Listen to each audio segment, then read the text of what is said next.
Imagine the glittering spires of Prague, where Hercule Poirot arrives at a lavish Baroque villa, invited by the enigmatic Baroness Elena von Richter.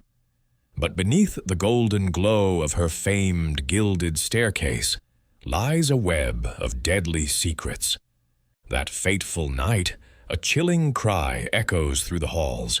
The Baroness tumbles to her death, her neck snapped, a suspicious bruise on her temple. Was it an accident? No. Murder. Poirot's razor-sharp mind unravels the suspects. Her ambitious nephew, Karl, forging wills for inheritance. The flirtatious English heiress Lady Constance, desperate to reclaim a stolen family necklace. The suave art dealer Duval, eyeing a priceless Rembrandt. And the calculating psychiatrist Dr. Victor Lange, harboring wartime grudges. Twists abound, poisoned sedatives, planted clues, false footprints. But Poirot exposes the truth. Lange, the Baroness's abandoned lover, struck in revenge, pushing her down those fateful stairs. Justice prevails in this Agatha Christie-style thriller of betrayal, greed, and hidden pasts. Stay tuned for the full mystery. Chapter 1. The Invitation to Prague.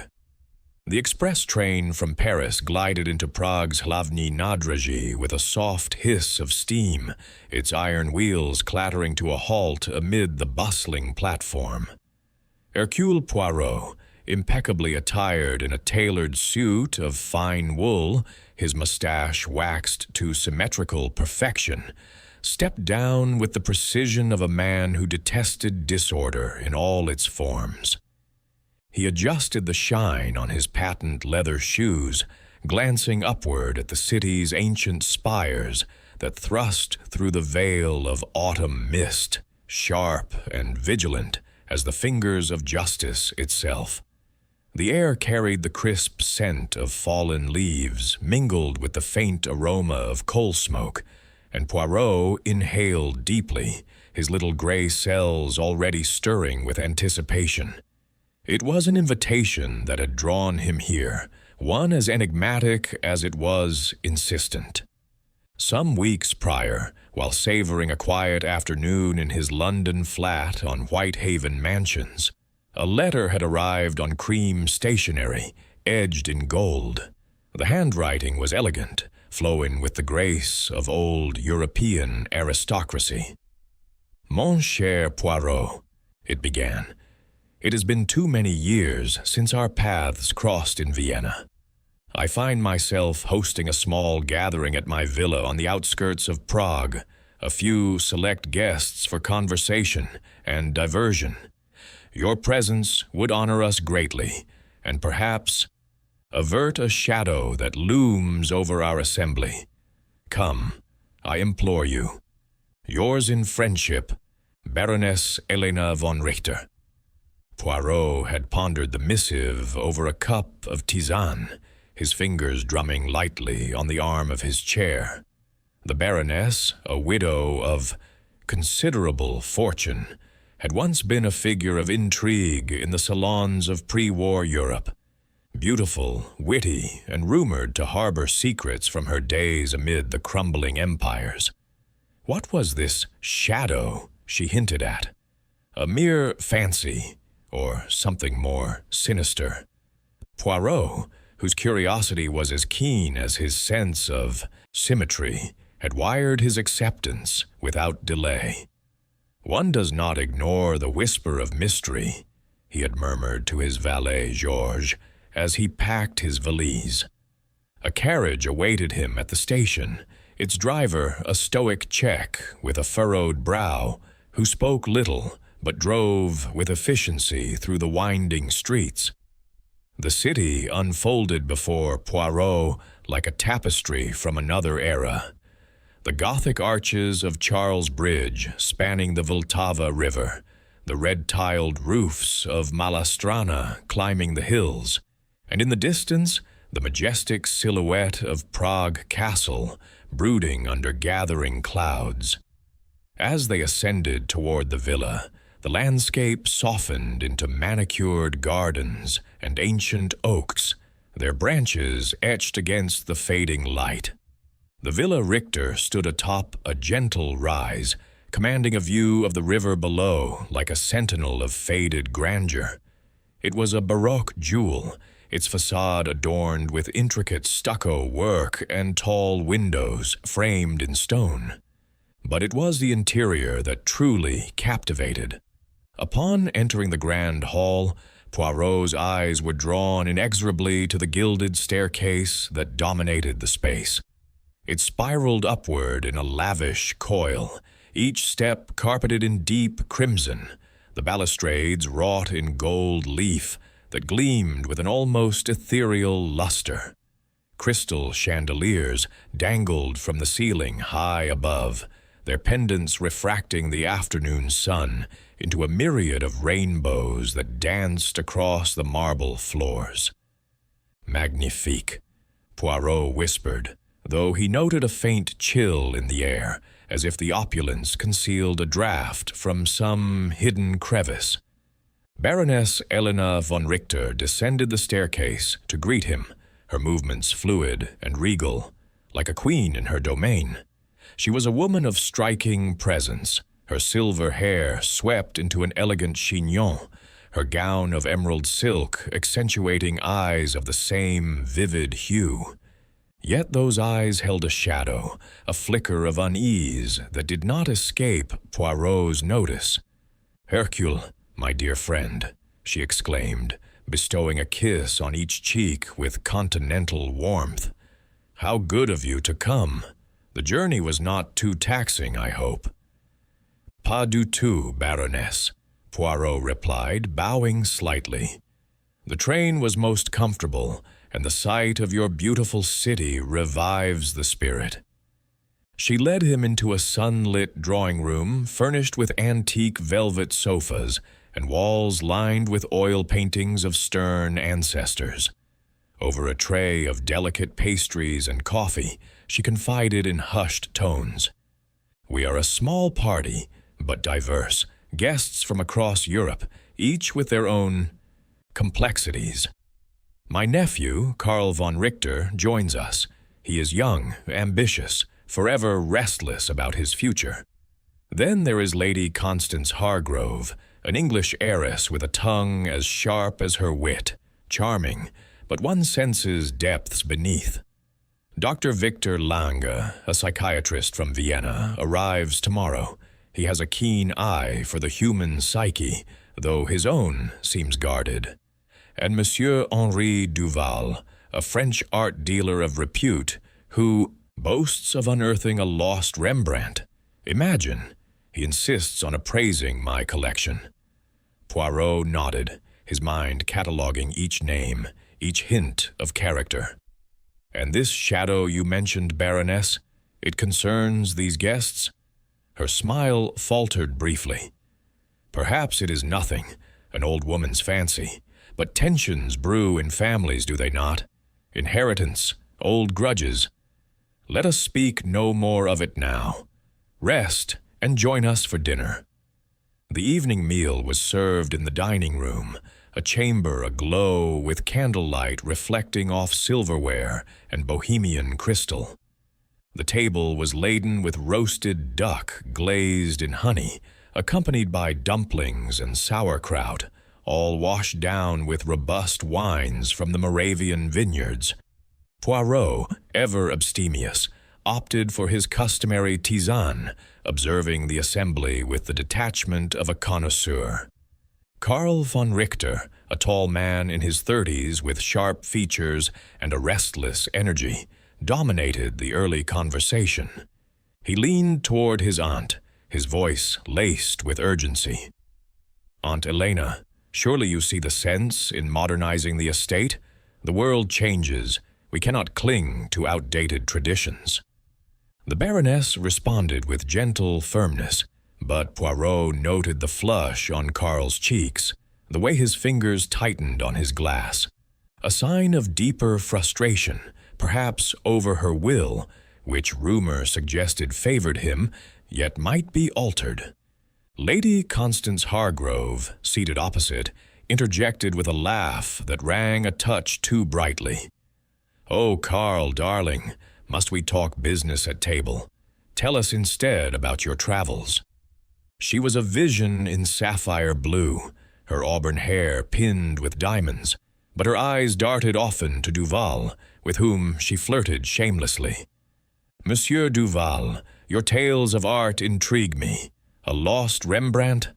How thrilling. Do share the details." Duval, a suave gentleman with a neatly trimmed beard and an air of Parisian sophistication, obliged with a modest smile. "It is but a rumor, Lady Constance, though the brushstrokes whisper genius. The Baroness's collection may hold similar treasures." His gaze lingered on her, reciprocal in its warmth, yet Poirot detected a calculating glint. Ambition or something more? Dr. Lange, having arrived just before the meal, sat quietly, his pipe unlit in his hand. A man of middle years with wire-rimmed spectacles and a thoughtful demeanor, he observed the interplay with clinical interest, speaking little but listening intently. "Human interactions are like a symphony," he remarked at one point, "full of harmonies and discords." As the courses progressed, Poirot sipped his tisane, his senses attuned to the undercurrents, the meaningful glances between Lady Constance and Duval, the Baroness's occasional sigh, Carl's barely concealed impatience, and Lange's watchful silence. Beneath the veneer of civility, tensions simmered like a pot on the verge of boiling. "The human heart," Poirot murmured to himself, so softly that none heard. "It is indeed a labyrinth, fraught with hidden paths and unexpected turns." The dinner concluded with liqueurs in the drawing-room, the conversation turning to lighter topics, Prague's legends, the beauty of the river at dusk. Yet as Poirot retired to his guest chamber, the gilded staircase casting long shadows in the lamplight, he could not shake a premonition. The Baroness's invitation had been no mere social whim. Something darker lurked in this opulent haven, waiting to unfold. Chapter 2. The Shadow Falls. The villa's corridors, lined with tapestries depicting ancient hunts and mythical beasts, absorbed the echoes of the departing dinner guests as they retired for the night. Hercule Poirot, having bid a courteous good evening to the assembly, ascended the gilded staircase with measured steps, his hand lightly grazing the cool, ornate railing. The chandeliers above cast elongated shadows that danced like specters on the walls, and the distant tolling of Prague's cathedral bells marked the hour with solemn regularity. In his guest chamber, a cozy room overlooking the river, Poirot prepared for repose. He removed his suit jacket, folding it with precision over the back of an armchair, and selected a silk dressing gown from his valise. Georges, his valet, was absent on this journey, but Poirot's habits were ingrained. He arranged his toiletries in symmetrical order on the dressing table, ensuring his mustache comb lay parallel to the brush. Sleep, however, proved elusive. The tisane he had requested from the kitchen staff, a soothing blend of chamomile and mint, cooled untouched on the bedside table. Poirot lay upon the feather bed, his eyes fixed on the ceiling's intricate plasterwork, his mind replaying the evening's interactions. The Baroness's veiled anxiety, Carl's insistent pleas about the estate, Lady Constance's coquettish exchanges with Duval, these were threads in a tapestry not yet fully woven.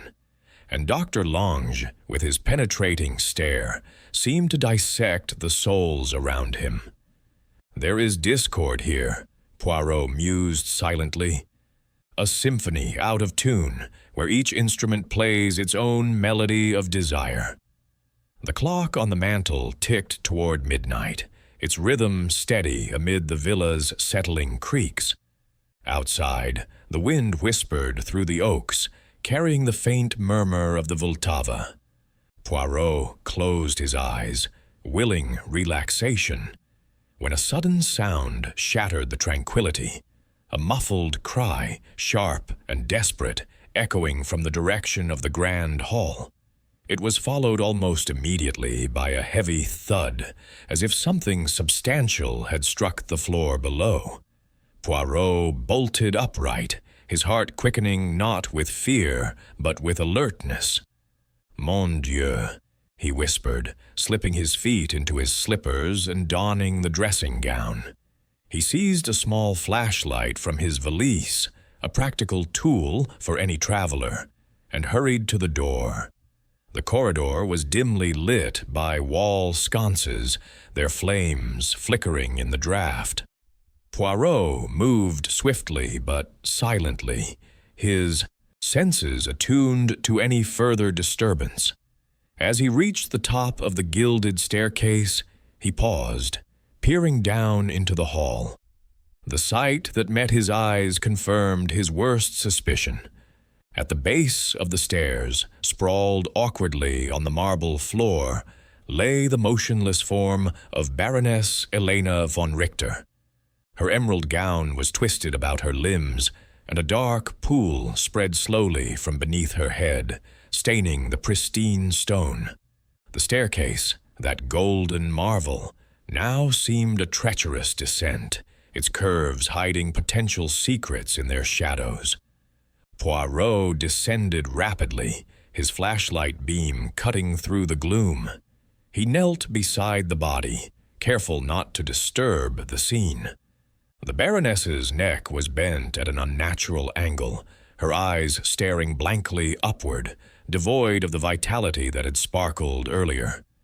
A bruise marred her temple, purple and fresh, and her lips were parted as if in a final gasp. One slipper clung to her foot, the other was absent. Poirot touched her wrist gently.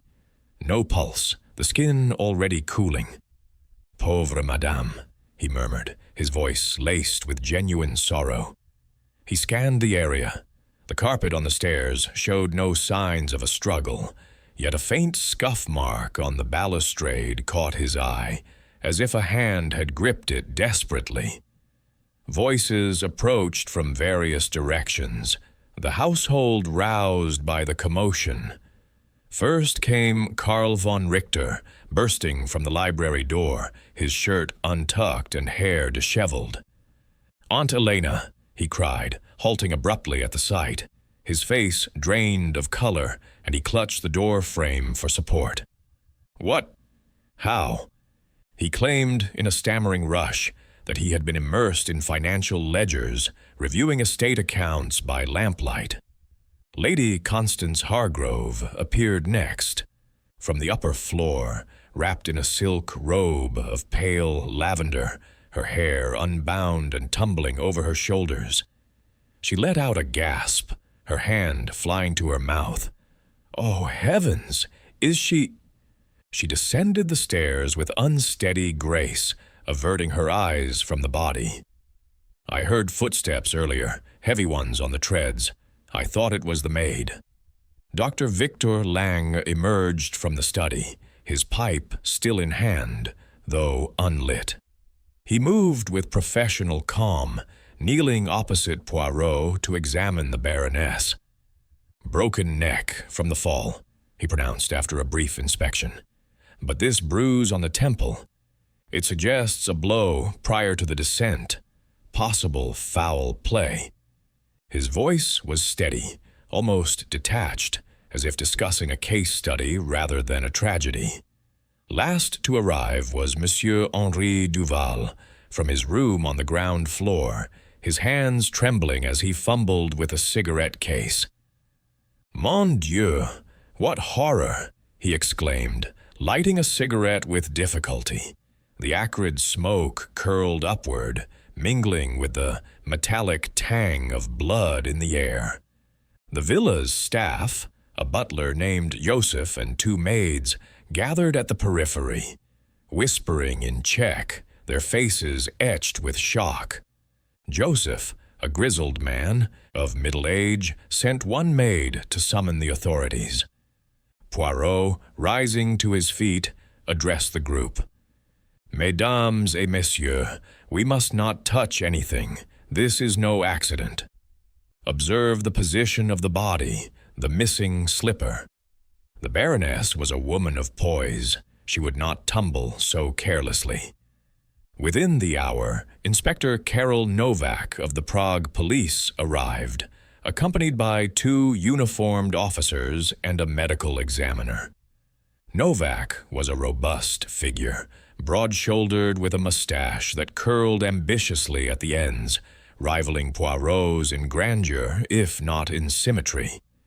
He surveyed the scene with a practiced eye, his boots echoing on the marble. Baroness von Richter, a prominent name. What happened here?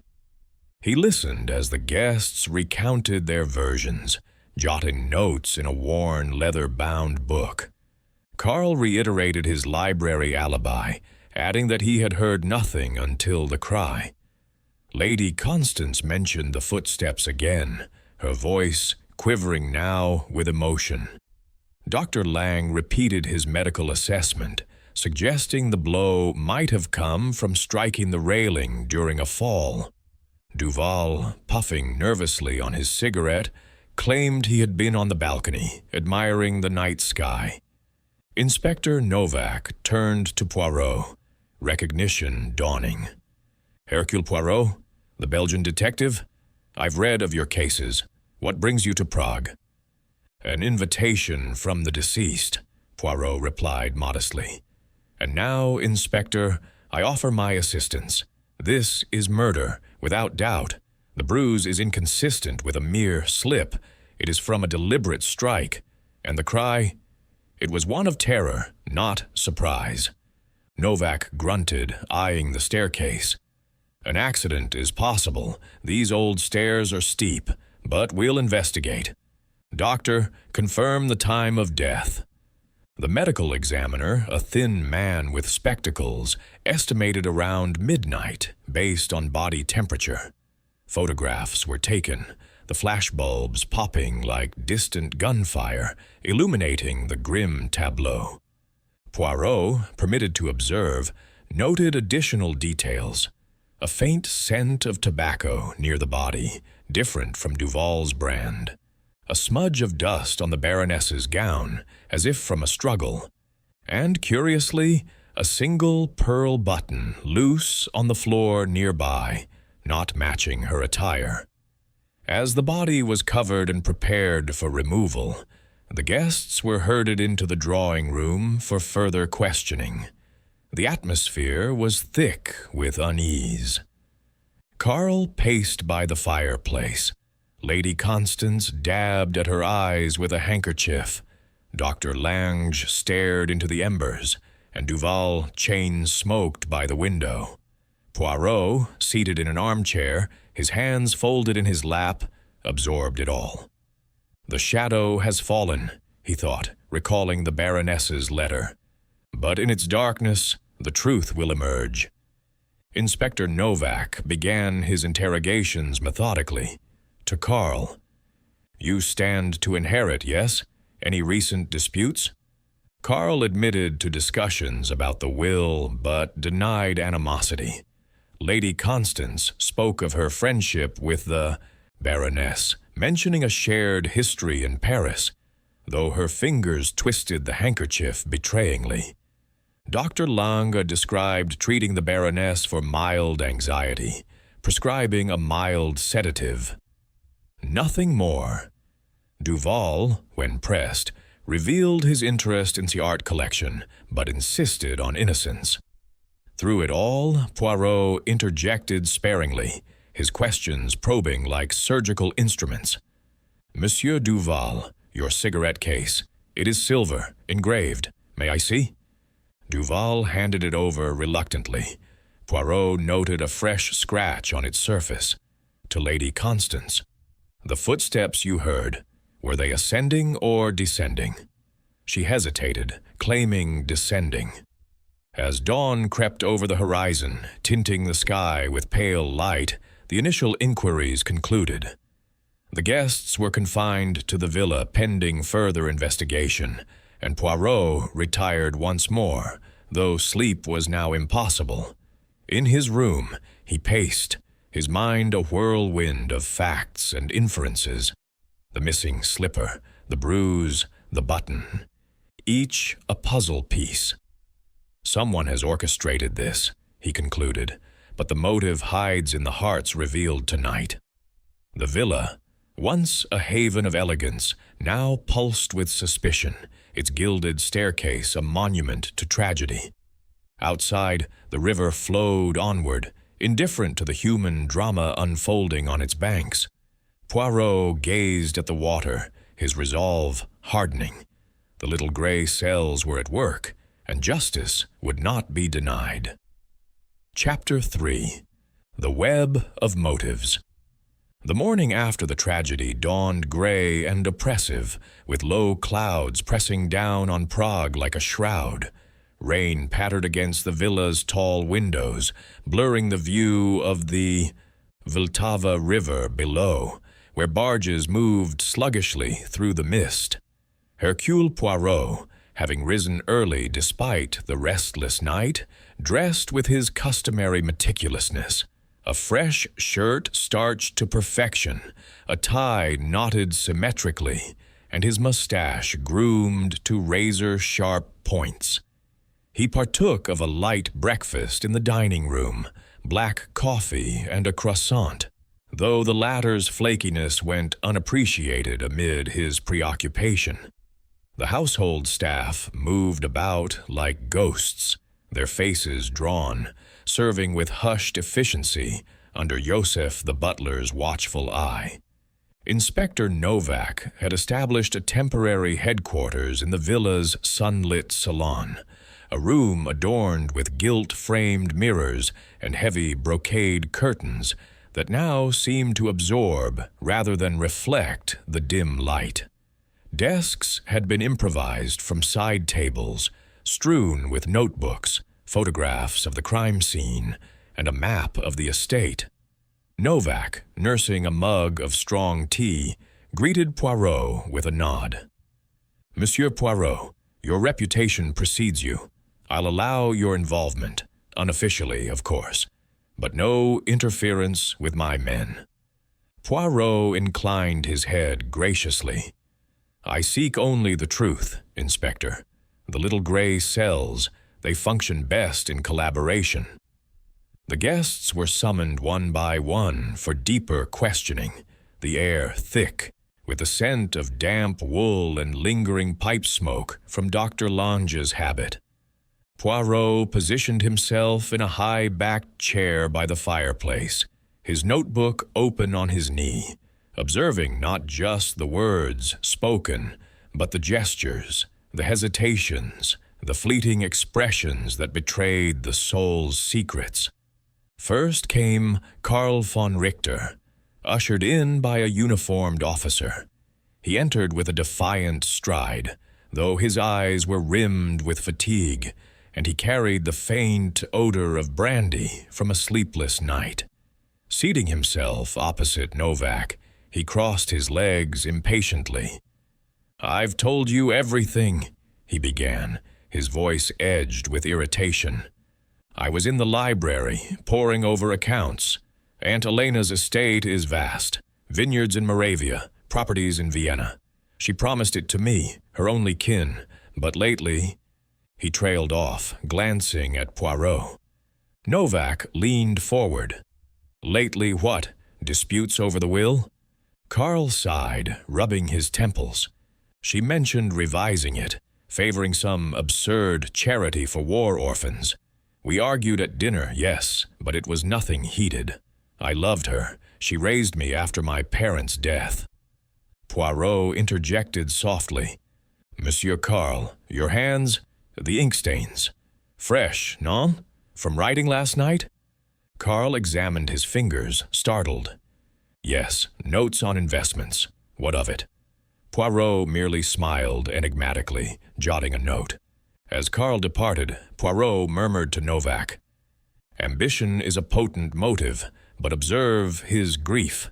Genuine or a performance?" Lady Constance Hargrove followed, gliding into the room with the poise of a society matron, though her pallor betrayed inner turmoil.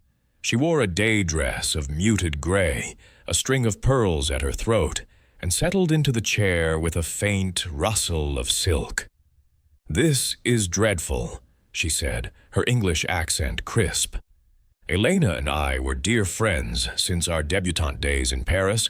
We shared confidences, old romances, travels." Novak probed. "Any recent confidences? About threats, perhaps?" She hesitated, her fingers toying with the pearls. She mentioned a stolen necklace, a family heirloom, sapphires and diamonds. She suspected someone in the house. Monsieur Duval, maybe. He deals in antiquities. Poirot's eyes sharpened. "Madame, your sleeve. A smudge of rouge, not matching your own shade. From last night?" Lady Constance flushed slightly. I must have brushed against Elena's vanity table when I visited her room earlier. We chatted before bed." Her alibi held, alone in her chamber, applying a face mask of cucumber and cream. Yet as she rose to leave, Poirot noted the way her hand trembled.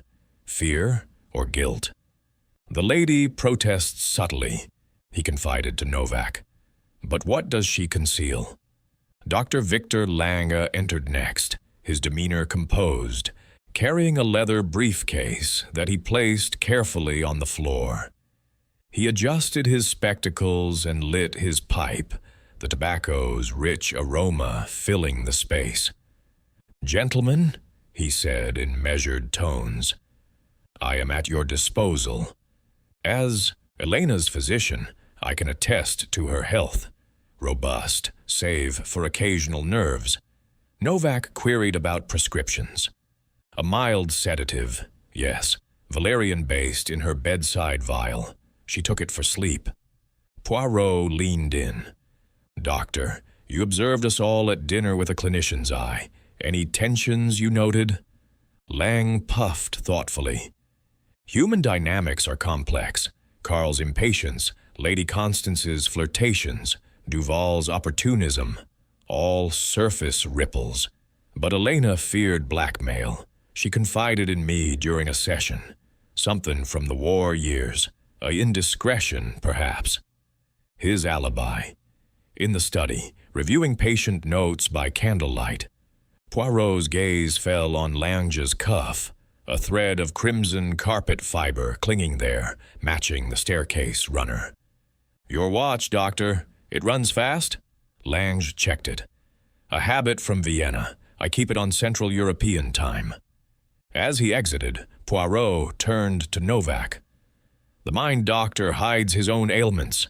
Blackmail, a motive wrapped in professionalism." Monsieur Henri Duval was last, sauntering in with Gallic nonchalance, though his eyes darted nervously. He smoothed his beard and accepted an offered cigarette from Novak. "Messieurs, this is a nightmare. I came merely to appraise art.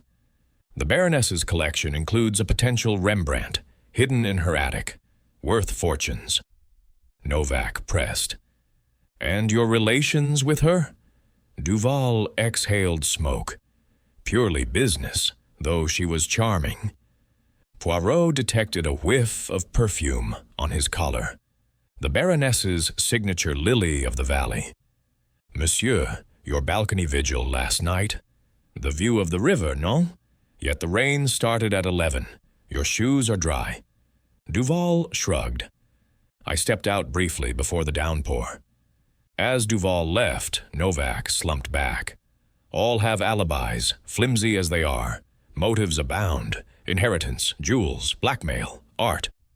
Poirot rose, pacing the room with his characteristic mincing steps. "Precisely, Inspector. A web of motives, each strand leading to the spider at the center. But consider. Carl's ink could forge documents. Lady Constance's smudge suggests proximity. Lange's fiber places him near the stairs. Duval's scent implies intimacy. Novak nodded, ordering searches of the rooms. The afternoon brought revelations. In Karl's quarters, hidden in a desk drawer, a draft will favoring him entirely. Ink matching his stains.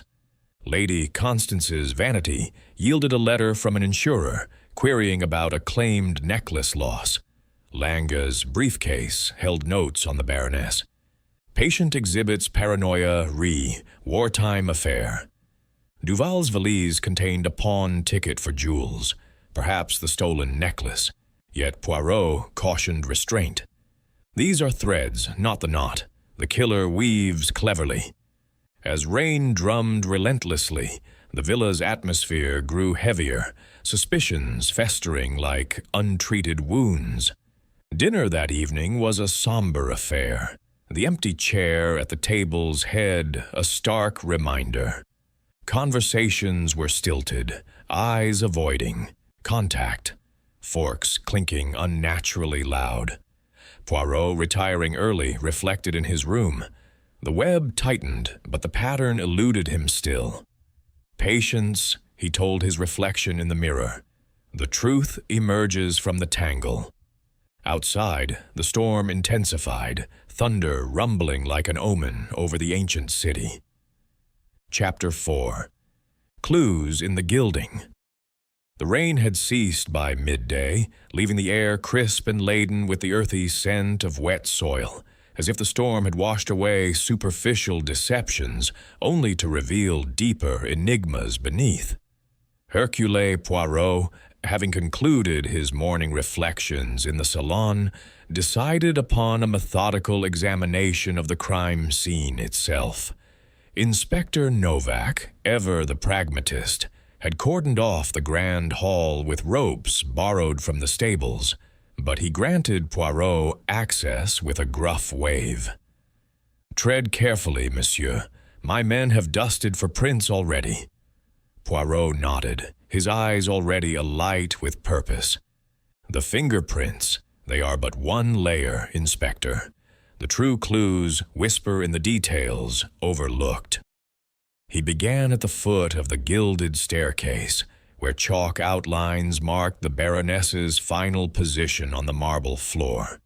The bloodstain had been cleaned, but a faint discoloration remained, a somber testament to violence.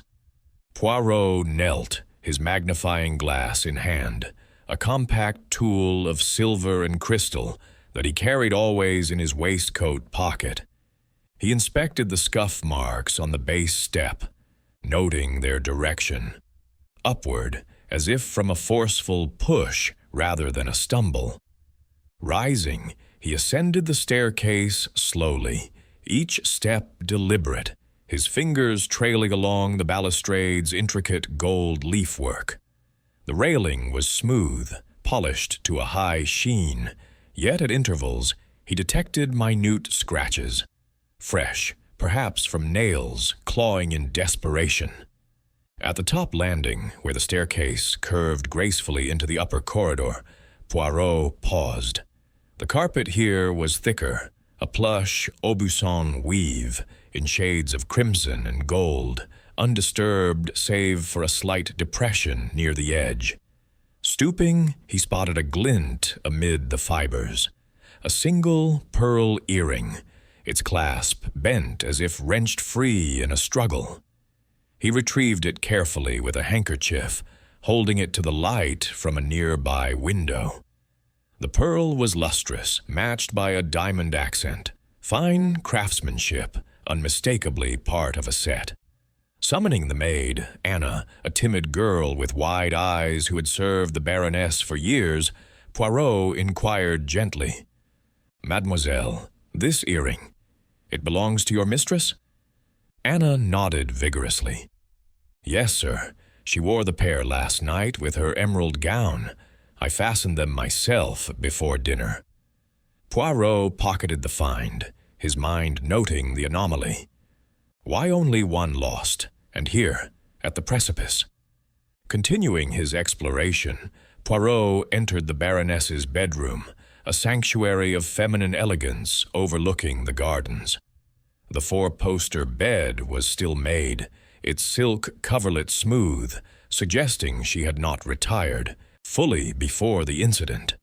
A dressing table held an array of perfumes and jewels, but his attention fixed on the wall safe, its door ajar as if hastily abandoned. Papers lay scattered on the floor.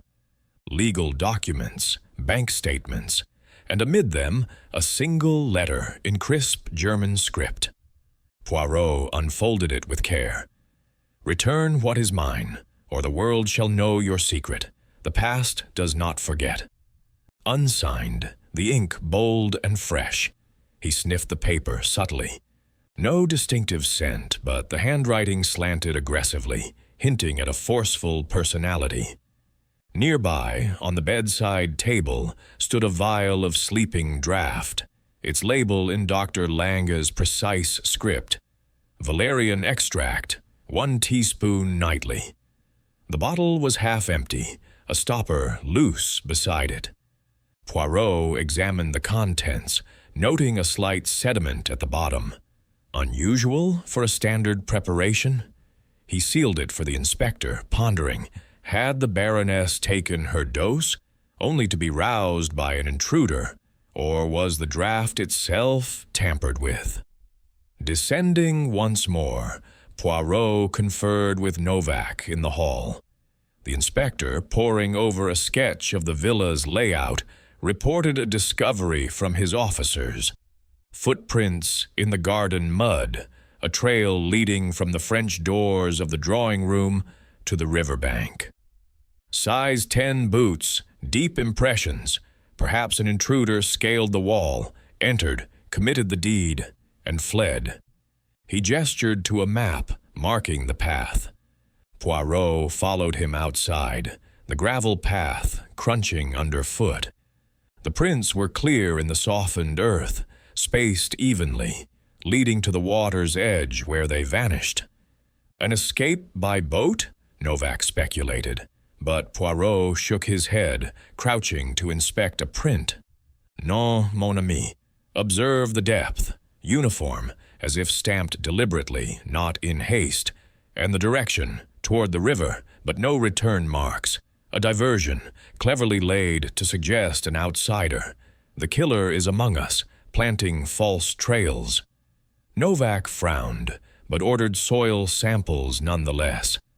As the afternoon sun broke through the clouds, casting golden shafts across the lawns, Poirot positioned himself at a window in the library, ostensibly reading a volume on Bohemian history, but in truth observing the grounds. Lady Constance Hargrove emerged from the villa, her parasol unfurled against the lingering damp, making her way to the rose arbor, where Monsieur Duval lounged on a bench, sketching idly.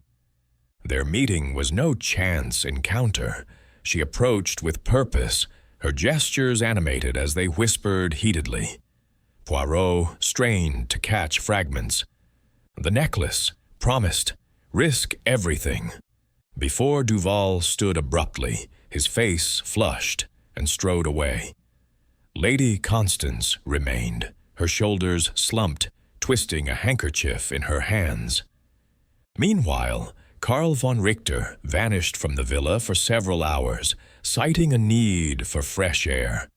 When he returned, mud clung to his boots, matching the garden soil, and his expression was stormy. He brushed past the butler without a word, retreating to his room.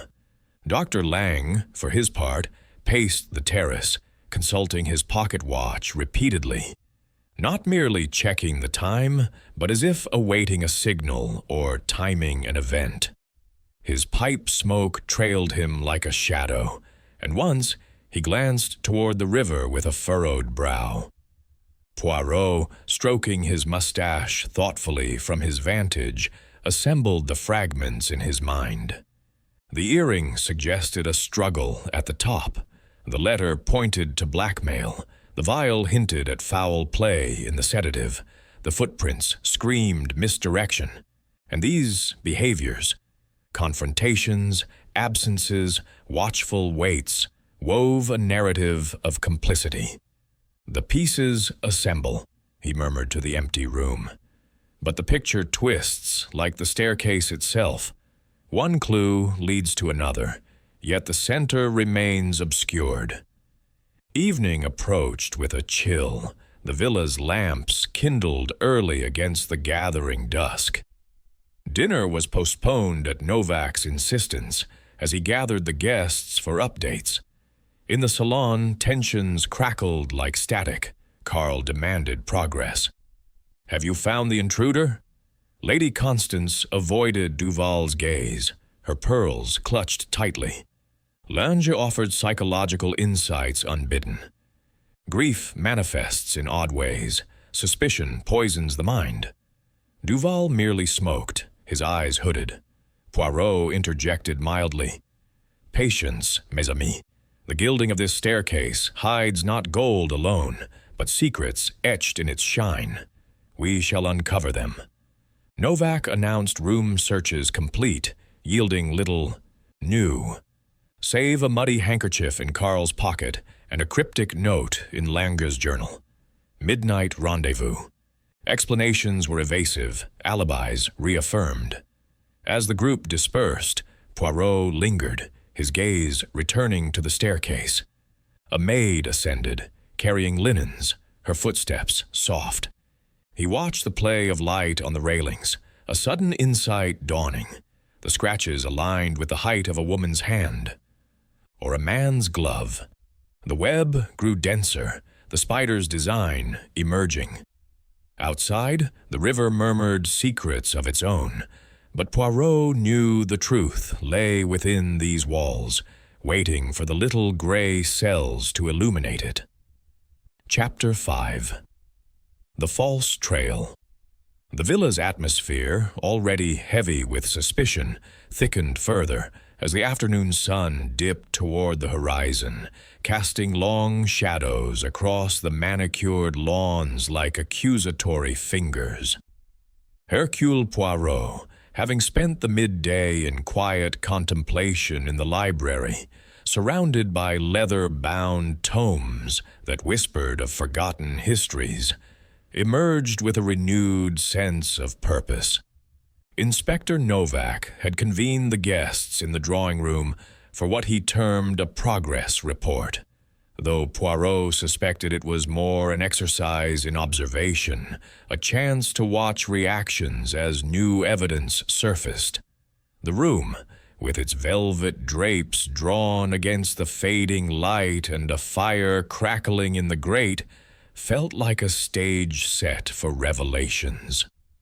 Novak stood by the mantel, his burly frame silhouetted against the flames, holding a small evidence bag that glinted under the chandelier. "Ladies and gentlemen," he began in his gravelly voice, "our searches have yielded something intriguing." He withdrew the Baroness's missing slipper, its silk upper, stained with a faint trace of blood. Found in Monsieur Duval's room, concealed in a drawer beneath his shirts. A collective gasp rippled through the assembly. Duval leaped to his feet, his face ashen, the cigarette dropping from his fingers. "Impossible! Planted, I tell you! Someone seeks to frame me!" His accent thickened with agitation, and he gestured wildly. "I had no quarrel with the Baroness. Our dealings were professional." Lady Constance Hargrove, seated on a settee with her hands clasped tightly in her lap, averted her eyes, her pearls rising and falling with rapid breaths. Karl von Richter leaned against the wall, his expression a mask of feigned indifference, though Poirot noted the subtle clench of his jaw. Dr. Victor Lang, puffing on his pipe with deliberate calm, raised an eyebrow. A clumsy hiding place, if intentional, perhaps a panic move. Novak pressed Duval. "Explain the perfume on your collar. Lily of the Valley, the Baroness's favorite, and your interest in her art, motive enough for theft or worse." Duval stammered. "We discussed the Rembrandt late into the evening, a trace of scent, nothing more. As for the slipper, absurd. Search again, you'll find nothing else." But Novak was unmoved. "You're under arrest, monsieur. We'll sort the details at the station."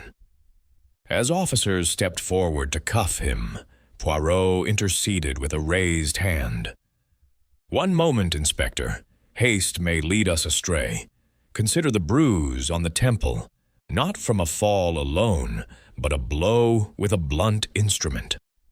He produced from his pocket a brass candlestick retrieved earlier from an alcove midway up the staircase.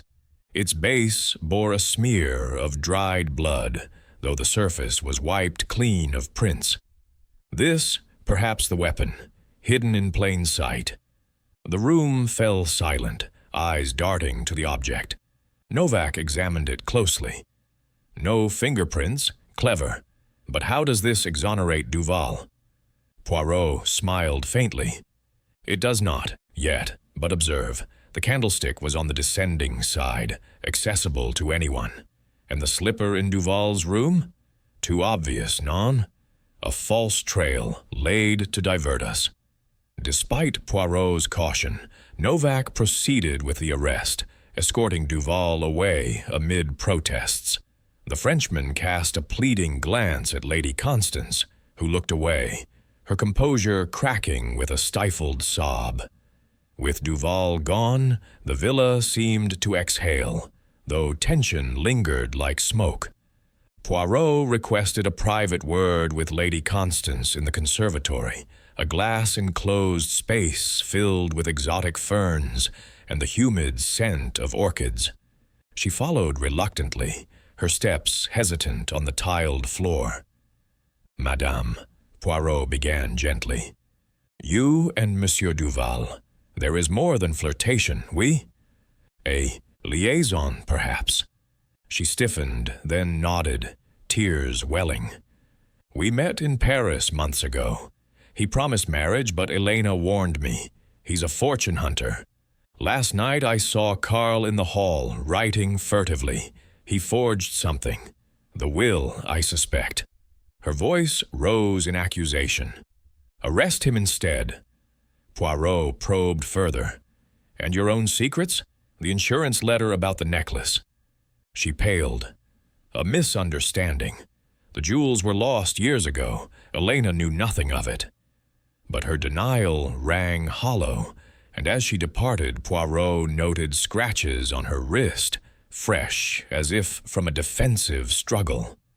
"The lady weaves her own web," he murmured. Karl, confronted next in the library, denied vehemently. "Forge the will? Preposterous. I was reviewing legitimate papers." He produced a book from the shelf, a treatise on estate law, claiming it as his reading material. Yet Poirot examined the ink on the draft will found earlier. It matched samples from Karl's pen, sharp and blue-black. "Monsieur," Poirot said softly, "deception compounds the crime." Karl flushed. "If I wrote notes, it was to advise her, not harm." He stormed out, leaving Poirot to ponder the scratches Lady Constance bore. Could they match Karl's nails? Dr. Lange, encountered on the terrace as twilight deepened, offered an alternative theory over a shared tisane. The Baroness was unstable, Poirot. In our sessions, she spoke of guilt from the war, perhaps a suicidal impulse, staged as accident to preserve honor. He adjusted his spectacles, his gaze steady. The sedative vial half empty, she may have overdosed intentionally, then wandered to the stairs in delirium. Poirot shook his head. "Non, doctor. See the scratches on her wrist, from resistance, not self-infliction. And your own notes mention a wartime affair. Yours, perhaps?" Lange's pipe hand trembled slightly. Professional confidentiality, But no, I was merely her confidant.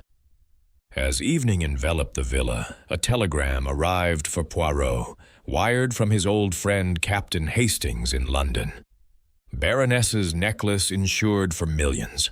Hargrove listed as beneficiary in policy addendum. Details from Lloyd's. Poirot tucked it away, the pieces shifting.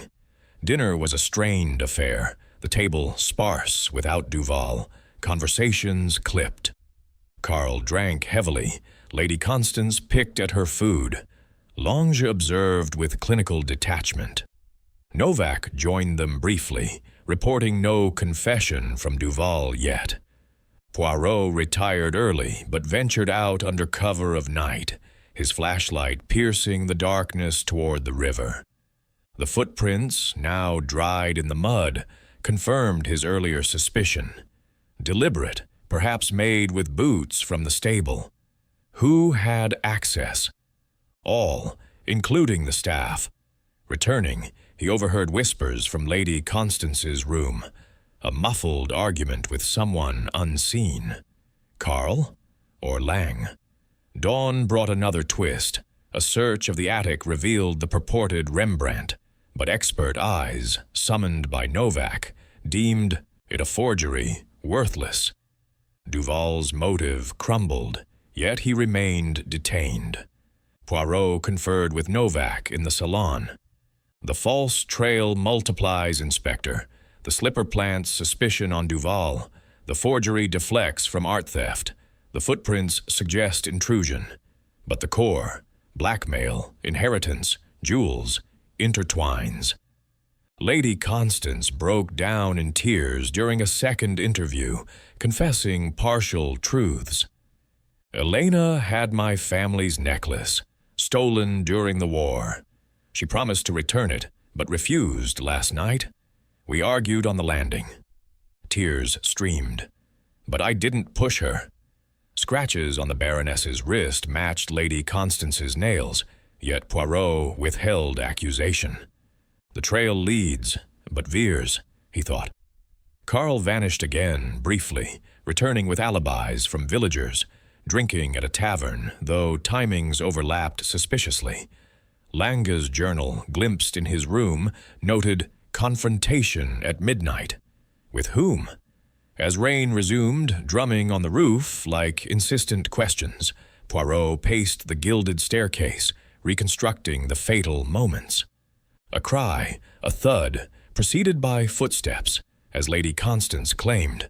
The web tightened, false leads branching like labyrinth paths. Duval's arrest, a diversion, or the key? Poirot's little gray cells hummed, sifting truth from deception.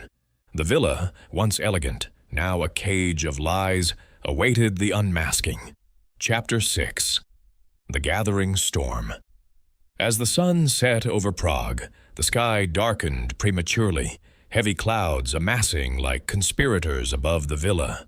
A distant rumble of thunder heralded an approaching storm, the air electric with anticipation. Hercule Poirot, having spent the late afternoon in seclusion, pacing his guest chamber while his little gray cells synthesized the myriad clues, emerged with the calm assurance of one who had pierced the veil of deception.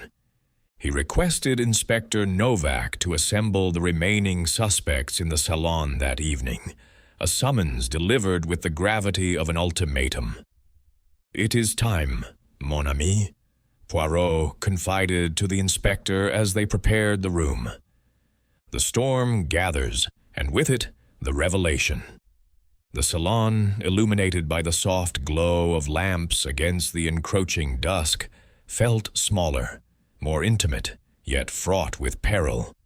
The heavy curtains were drawn, muffling the first patter of rain against the panes, and the gilded staircase loomed visible through the open double doors, its curves a constant reminder of the fatal descent.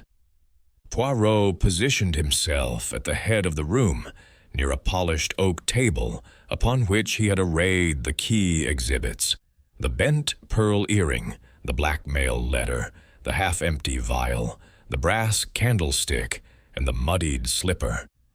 Novak stood sentinel by the door, his officers discreetly placed outside. The guests filed in one by one, their faces etched with varying degrees of apprehension. Karl von Richter arrived first, his stride purposeful, but his eyes shadowed by exhaustion. He took a seat on a wing-back chair, pouring himself a brandy from the decanter with a hand that betrayed a slight tremor.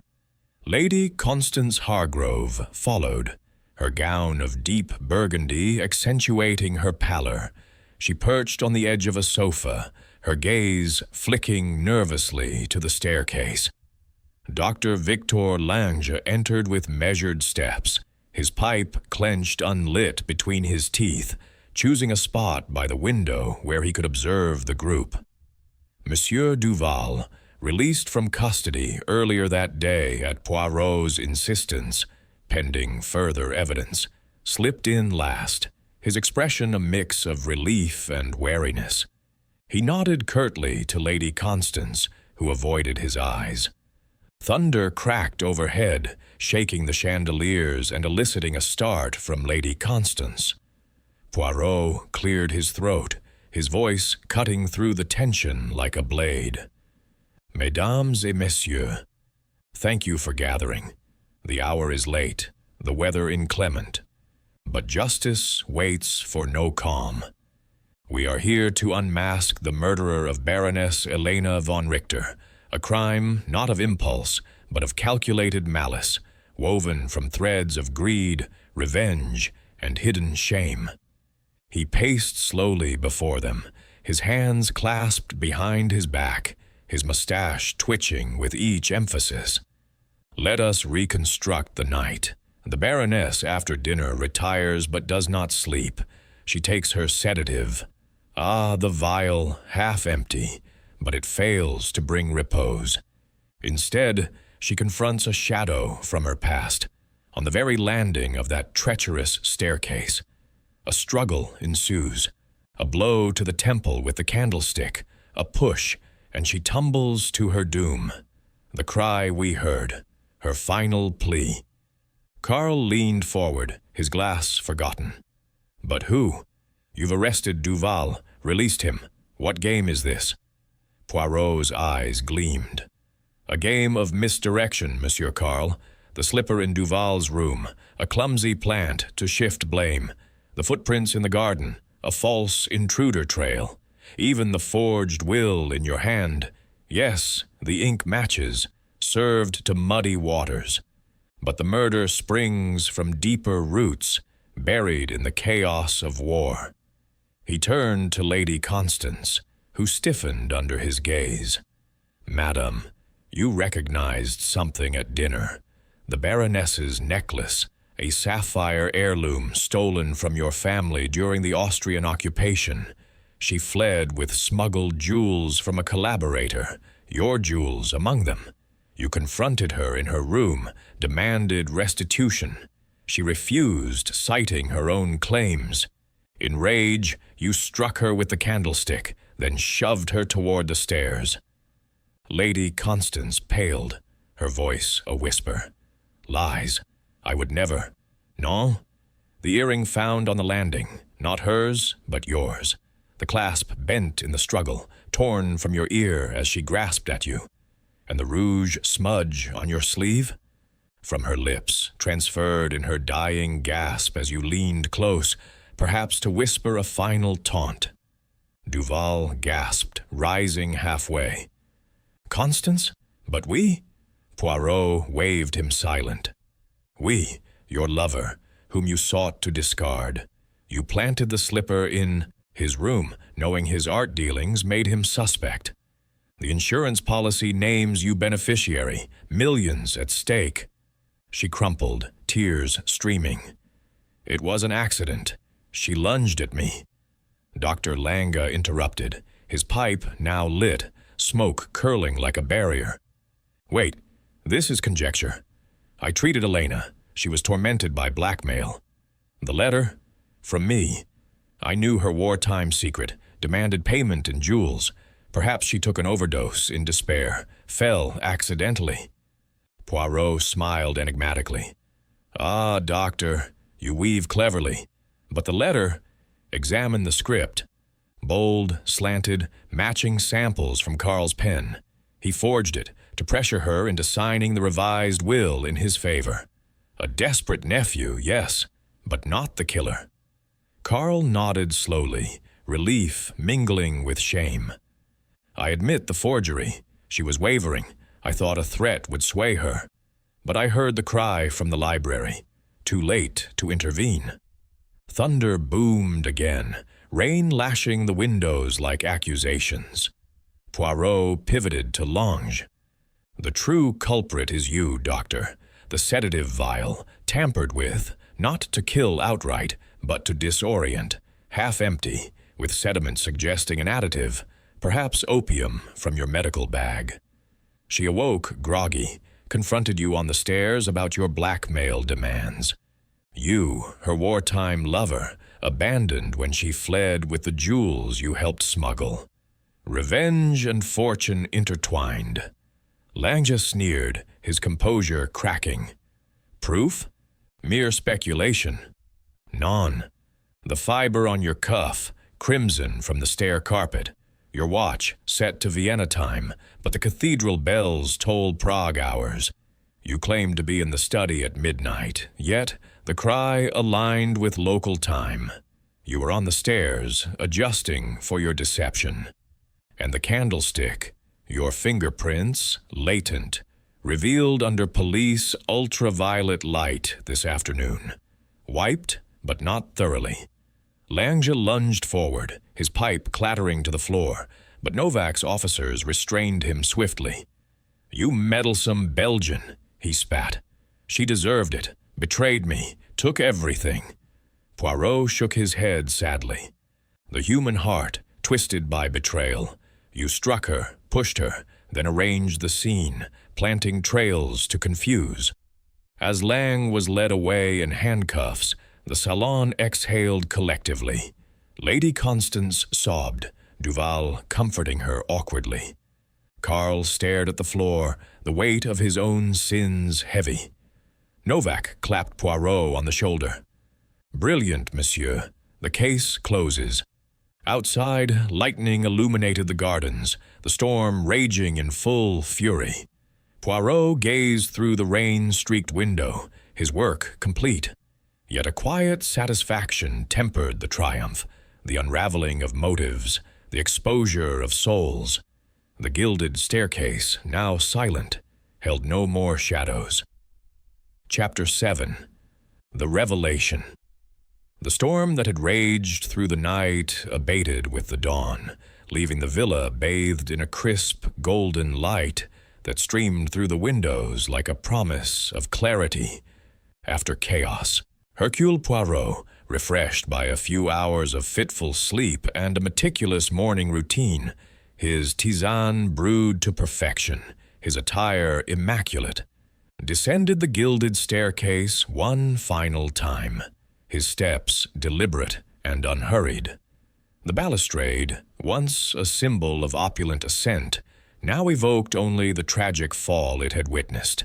In the grand hall, the marble floor gleamed anew, scrubbed clean by the staff, though the air still carried a faint metallic tang, a ghost of the violence.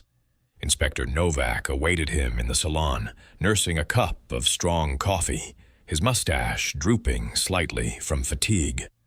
Monsieur Poirot, Lange denies everything, claims the fingerprints are a plant, the watch a coincidence, but the lab confirms. Opium traces in the vial, his prints on the candlestick. Solid, yet he insists on innocence. Poirot nodded, his eyes twinkling with that peculiar intensity that heralded the culmination of his deductions. Ah, but the little gray cells have unraveled the final knot. Summon the others once more, Inspector. In the light of day, the truth shall be laid bare. The guests assembled in the drawing room, the atmosphere electric, despite the morning's serenity. Karl von Richter slouched in an armchair, his face haggard from a night of revelations and regrets, nursing a headache with black tea. Lady Constance Hargrove, her eyes red-rimmed from weeping, sat rigidly on the sofa, her hands folded in her lap as if to contain her composure. Monsieur Duval paced near the window, his beard unkempt, casting occasional glances at Lady Constance with a mixture of concern and betrayal. Dr. Victor Lange, under guard by 2 officers, was seated apart, his wrists cuffed, his expression a mask of defiant calm, though his spectacles slipped slightly down his nose. Poirot entered with a flourish, closing the doors behind him to seal the room from the outside world. He positioned himself before the fireplace, where embers from the previous night still glowed faintly, and surveyed the group with piercing eyes. "Mes amis, and you, Doctor, who are no friend, the hour of revelation has arrived. Last night, amid the thunder, we glimpsed the storm's fury. Today, we see its origins. The murder of Baroness Elena von Richter was no mere crime of passion or greed, but a tapestry woven from the threads of history, betrayal, and unquenched vengeance." He began to pace, his voice measured, building like a crescendo in a symphony. "Let us return to the war years, when Europe was a cauldron of secrets. The Baroness, then a young woman in Vienna, entangled herself in a liaison with a rising physician. You, Dr. Lang. Together you smuggled jewels from compromised estates, hers to fund an escape, yours for personal gain. But she abandoned you, fleeing to Prague with the treasures, including Lady Constance's family necklace, which she claimed as her own spoils." Lange shifted uncomfortably, his chains rattling. "Fantasies, Poirot? Prove it." "Patience, Doctor. The Baroness rebuilt her life here, marrying into wealth, but the past shadowed her. You, rebuilding your practice, never forgot. Years later, you tracked her, perhaps through mutual acquaintances, and began treatment under the guise of psychiatry. But it was blackmail. Return the jewels or expose the smuggling, which could ruin her reputation even now." Karl interjected, his voice hoarse. "Aunt Elena mentioned nerves, but never this." Poirot inclined his head. She confided fragments. The letter, forged by you, Karl, in a misguided bid to secure the inheritance, but inspired by real threats from Lange. He demanded more than money, the Rembrandt, which he believed genuine, and the necklace. Duval frowned. "But the painting was a fake, appraised yesterday." "Precisely," Poirot continued. Lange, unaware, pressed on. On the fatal night, he tampered with the sedative, opium to confuse, not kill outright. She took it, retired, but awoke disoriented. Hearing footsteps. "Yours, Doctor?" Ascending the stairs, she confronted you on the landing. Words escalated. She refused your demands, threatened exposure. In rage, you struck her with the candlestick from the alcove, a blow to stun, then pushed her down the gilded steps. Lady Constance gasped. The cry, we all heard it. "The plea of a woman betrayed," Poirot affirmed. Lange then arranged the scene, wiping the candlestick imperfectly, planting the slipper in Duval's room, easy access during the confusion, and forging footprints in the garden with boots from the stable, muddied deliberately. Novak nodded approvingly. The fiber on his cuff from the carpet during the struggle. Poirot's gaze fixed on Lange. Your watch betrayed you, set to Vienna time, a habit from your past. The bells tolled midnight Prague time. You were not in the study as claimed, but on the stairs. And the scratches on her wrist? From your signet ring, engraved with a medical caduceus. Imprints matched by the police this morning. Lange's facade crumbled, his shoulders slumping. She owed me everything, left me penniless, disgraced. I came for justice, but she laughed, said the jewels were spent long ago. I lost control.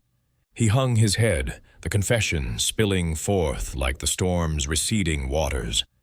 Poirot turned to the others. But complicity shadows you all. Karl, your forgery amplified her fears. Lady Constance, your confrontation earlier that evening, over the necklace, weakened her resolve. The earring lost in that argument. The rouge transferred. Duval, your art dealings provided a convenient scapegoat. Duval protested. I knew nothing. Perhaps, Poirot conceded. Yet innocence does not absolve silence. The Baroness's death was a culmination of silences, unspoken grudges, hidden alliances. As officers led Lange away, the room fell into a profound quiet, broken only by the distant chime of cathedral bells. Novak shook Poirot's hand vigorously. Masterful, monsieur. Prague owes you a debt. Poirot demurred with a bow. The debt is to order, Inspector. Chaos must yield to symmetry. The guests dispersed, Karl to contemplate his aunt's legacy, perhaps with newfound humility. Lady Constance and Duval to mend or sever their tangled bond. Poirot, valise in hand, bid farewell to the villa, stepping into the carriage under a clearing sky. The gilded staircase receded in the distance, its shine undimmed, but its secrets exposed. As the vehicle wound toward the station, Poirot gazed at the Vltava, its waters sparkling in the sunlight. The human soul, he mused to himself, a river of depths where currents of the past shape the present. But the little gray cells, they navigate all. The train awaited, carrying him toward new horizons, where mysteries doubtless lurked. Prague's spires faded, but the satisfaction of justice endured.